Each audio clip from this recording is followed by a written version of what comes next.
Welcome, welcome, welcome to Leaders in Purpose. I am your host, Miss Lady CC. We have here Mr. Dr. Asit Goswami. You got it. Yay. We're going to go ahead and open the show and thank you for thank Mr. Mike Wallace and Chris Craddock and his team there for having KPAO. We thank you so much for Cox Cable for allowing us to have KPAO. We want to also give thanks to and a moment of silence to those who have died from COVID-19, as well as other crime, as well as other things, just people who have died, period. And those are whether in war or not, because it's just sad. Over 100,000 people dead unnecessarily. 100,000, okay, and for our ancestors.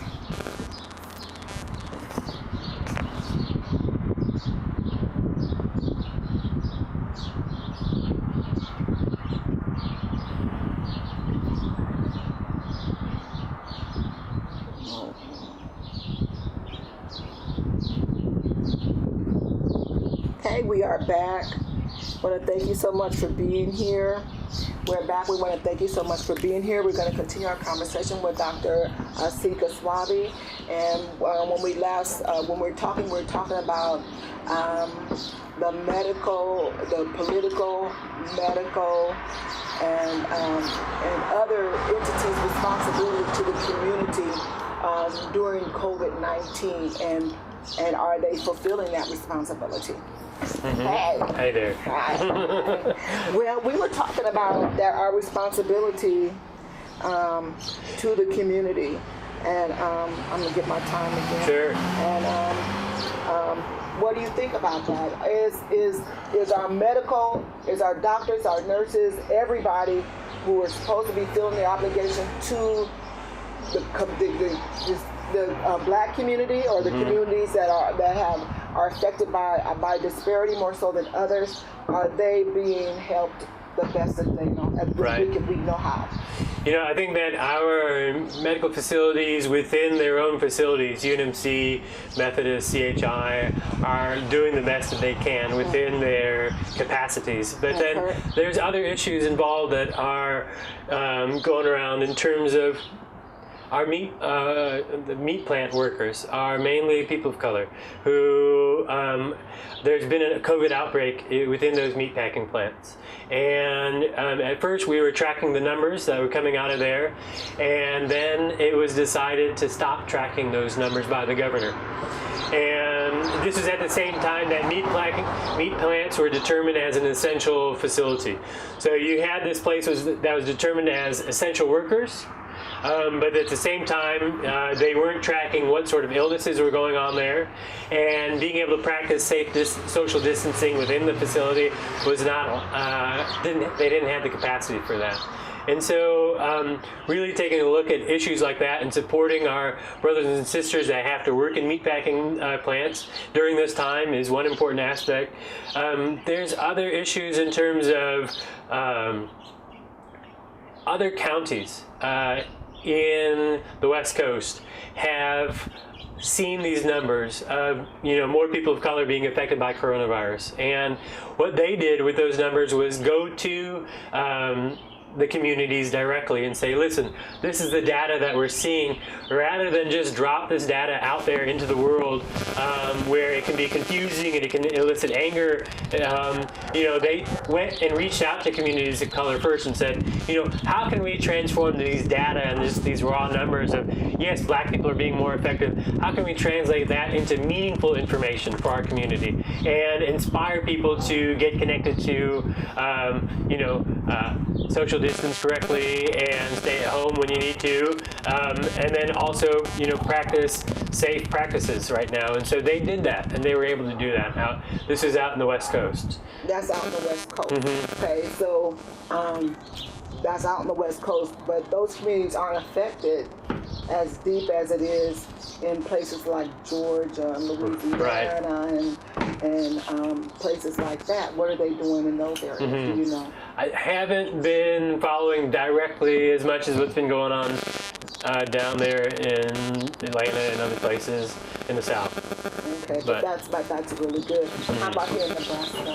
Here in Nebraska, you know, the numbers are still getting worse in terms of people that are being affected, and I think that the Black community and our communities of color themselves have been doing a good job in terms of communicating out to each other and in supporting each other. So not only African American, but then also looking at various refugee populations that are in here in North Omaha, and I've been in touch with them, and they have been, again, these are folks that are working at these meatpacking plants, and so they have been able to reach out to their own communities to support each other, and so that's been nice to see.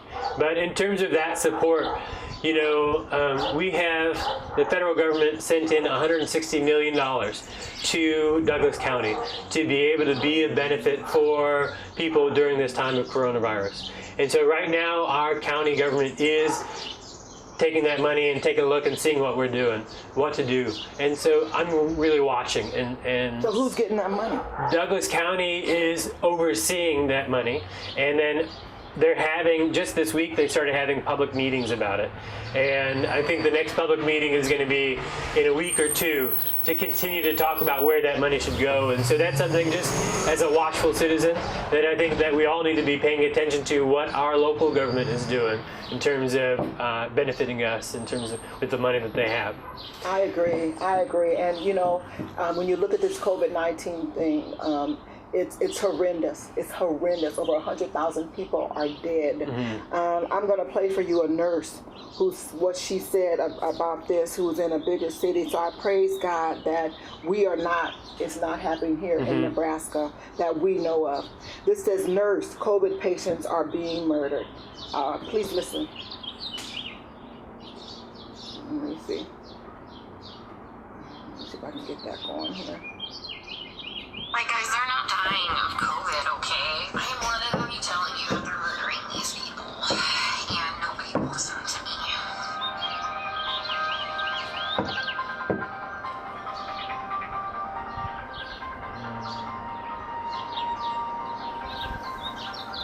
I know that a lot of people are gonna die, but, you know, COVID didn't cause that pneumo, and they incorrectly placed ET to place that pneumo, and then they wouldn't let me fix it. Like, all I had to do was, like, adjust it, and they wouldn't let me do it. And nobody cares, because we're all minorities, and we're in the fucking hood.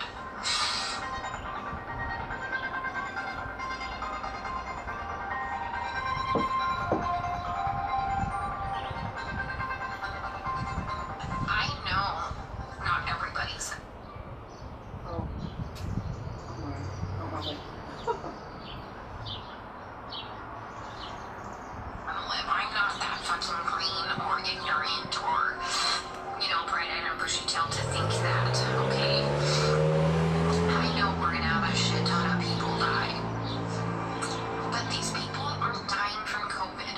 It's just they're just gonna let them rot on it. They're medically mismanaging these patients. And, like, I'm not a doctor, guys. I'm not professing to be a doctor by any means. But there's, like I said, basic standards of care that we have to do.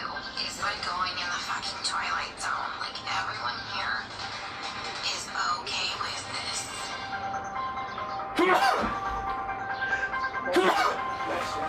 Thank you.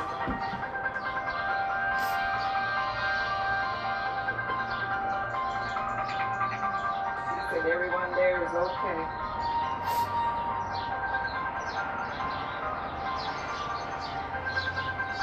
So if anyone's got any idea what the hell I can do to save my one black guy before they completely transfer me out of this hospital, that would be great. Because he's mentally there. When he sees us come in, his heart rate, his blood pressure drop up. And he doesn't sync with the vent.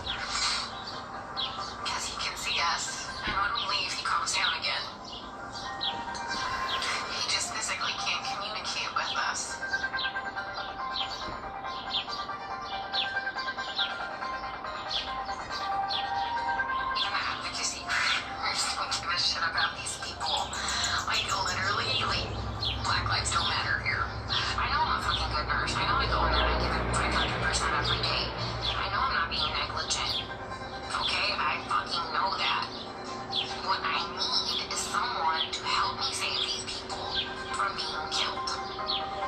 Okay? From gross negligence and complete medical mismanagement. And no one is listening to me. This is what's going on in the big cities, y'all. New York. So we're here in Nebraska. We're blessed. Yeah. We're blessed. You know, like, try and talk with some of the other nurses here. They're like, well, you can't save everybody. When they all know what's happening, they all agree with me, and they all just shake their heads. And I'm like, am I the only one who's not a sociopath? They're all okay with it. Like, I tell you, we get on the fucking bus and we go into the twilight zone here. Like, how do you not know when your patient is dead? For real. I mean, back at the other unit when shit was just crazy and bodies were just fucking dropping, yeah, I could understand that. Like, we have that shit ton of staff. Like, yeah, we have hundreds of extra nurses that are still here that are not part of hospital staff managing these patients, but we're on top of it now. We're on top of it now. There's no reason to not know when your patient's dead. Like, guys, they're not dying of COVID, okay? Like, yeah, people are gonna fucking die of COVID. Like, yeah, some people legit will end up with multi-organ failures and will shut down the clots and kill them, like, and die. People, I fucking know this. I'm not like some fucking new grad, okay? That's gonna save everybody in the world, okay? I am one of me telling you that they're murdering these people, and nobody will listen to me. In the now. In the now. With privatization help this issue. Telehealth or civil liability protection. You know, first of all, thank goodness that that's not happening here in Nebraska. Thank goodness. I think in New York they've got bodies stacked. You know, they were having bodies stacked on bodies in Central Park, and they didn't have enough room for even those bodies, and so they were facing extraordinary challenges over there. And thank goodness that we haven't had that number of patients here in Nebraska. And I think that is a story of, I don't know, of being overwhelmed by the whole system. And so thank goodness that right now we do not have to deal with that situation here. In terms of how bad people are, getting sick at that end. But, there's still... No, people are not being sick, they're being murdered. Literally murdered. So that's the thing, is when you talk, and then so stepping back from just talking about people being sick, you talk about and being murdered within the hospital, you talk about when disparities in health are very poor, disparities in education are as poor as they are, disparities in criminal justice when you have 1/3 of Black American men incarcerated, and you see all these disparities, it has to fill anybody with anger and upset to see that not everybody has the same opportunities. And again, you go back to this question of, well, the powers that be will say, well, we don't have any racist laws or any racist rules anymore in this country, and so, tough luck. And sometimes what they'll say. But for me and for us, I think that we should be having local politicians that acknowledge the systemic racism that's going on, the harm of previous policies and the effect of it, and then just say pause, that in what can we do right now in terms of taking ownership of this and kind of bringing the groups of the haves and the have-nots back towards a closer, equitable situation. Obama in 2015 said in his federal group, they were giving money from the federal government to cities for housing. But they said it's not good enough, cities, anymore to say that we are no longer discriminating. It's not good enough to do that. You must actively demonstrate how you are affirmatively furthering fair housing. So you have to have policies and rules in your books that show how are you pushing the needle back to a more equitable situation. It's not good enough. So likewise, Have you read the book How to Be an Anti-Racist, or heard of ideas out of that? I've heard of how to be against racism. Yeah. Okay, first of all, Yes. when you look at racism, people don't really know the definition of racism. Mm-hmm. What is your definition of racism? My definition of racism is so first, I don't think that race is a biological, shows a biological difference between skin colors. And I think that it is a social construct, but it is one that can be used usefully to show that some people are affected differently than others in our society. And so that's kind of my foundations, and so that's not foundations of understanding racism. Dr. Claude Anderson, you ever heard of Black Labor, Light Wealth, or Powernomics by Dr. Claude Anderson? No. Okay. His books are amazing. He's Okay. written so many. Read his books. Oh my goodness. I usually have my books here, but I don't have them to get through today. But Dr. Claude Anderson defines racism as this: when one race uses their race to economically cause disproportionately to cause economic disproportion between one race and another. Mm-hmm. So it's all about economics. Yes. It's all about economics. Mm-hmm. And that's why we have what we have going on. Myself, I think it's a people who have a very, very low self-esteem, who uses their race to death, murder, kill, torture, pain another group of people for over 400 years. And instead of talking about it, they want to act like it's not going on. They want to ignore it, and they act like it's not going on.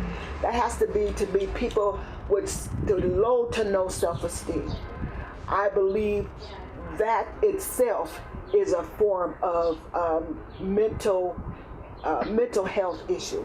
That is a humongous mental health issue. And people who have those kind of mental health issues, until they get it taken care of, they should not be around people of any sort, of any kind, in a manner of superiority or of being over someone, because they don't know how to distinguish right from wrong, good from bad. People who are racist, this is some of the things that they have done to us as a people. They've used our children as alligator bait.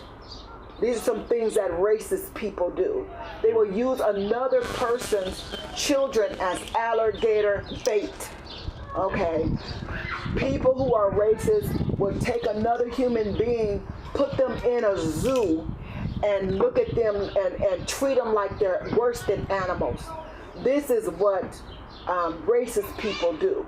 Racist people will operate on the women. This is how a lot of the medical practices, especially when it goes to women, advancement in women medicine, our black women were used and they did surgery and used them and cut them open.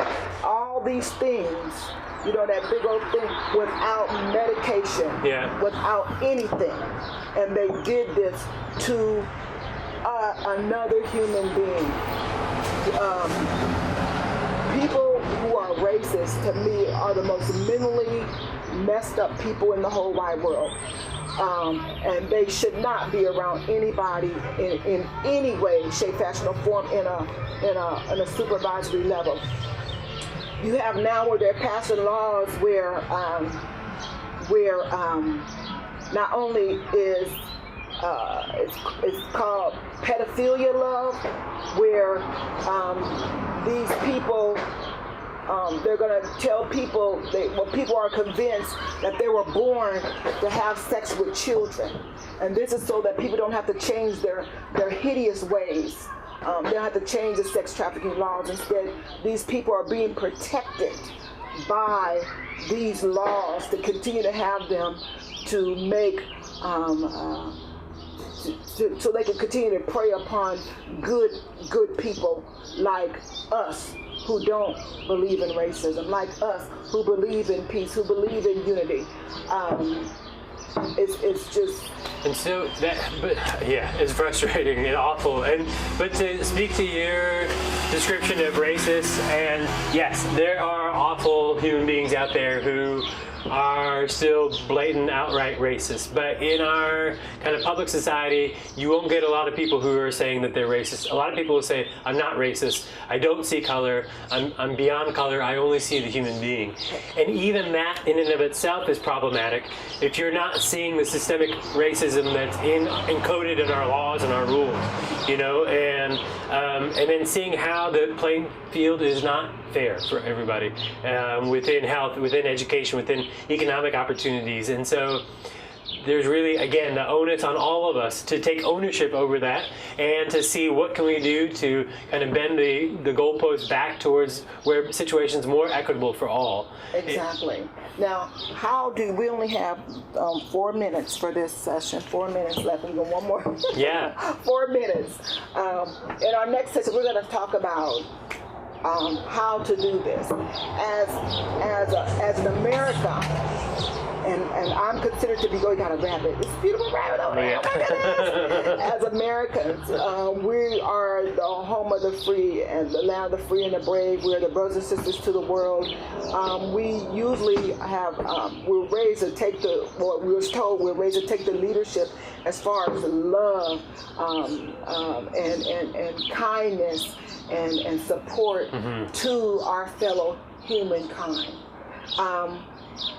Because of the way the United States of America treats the majority black people, we are a majority. They're trying to, genocide us out so we'll be a minority, but we're actually the majority because there's more black people than there are Europeans or Anglo-Saxons or Caucasians. There's more melanated people than there are them. And the reason why they call us a minority is because they're working to get us to be a minority. But just real quick, I was going to talk about, I was asked, as we were talking about the poor and the disparities, I was asked by somebody to be a part of the Illuminati. And of course we all heard I think we heard the same story about the Illuminati. They require blood sacrifice to help you to be famous, yada, yada, yada. Okay, so I was sent the Illuminati website. And what I learned was the Illuminati is a bunch of billionaires getting together who promise to donate their money to charities. And their followers, they promise their followers to have a world where everybody will be rich. That's what they're promising their followers. This is the New World Order, the Illuminati wants it, where everybody's rich. And then also, it was even admitted that the billionaires are hoarding money. So when we come back, we're going to also talk about that. How do you get on that charity list of the Illuminati? Okay. Why are the billionaires hoarding money, and whose money is that? And how are other countries compared to the United States? Well, how are they handling these health issues and educational issues and employment in their countries compared to ours? And can we as United States of America, can we learn from others? Absolutely. All right. Look forward to it. Yes. Thank you, y'all.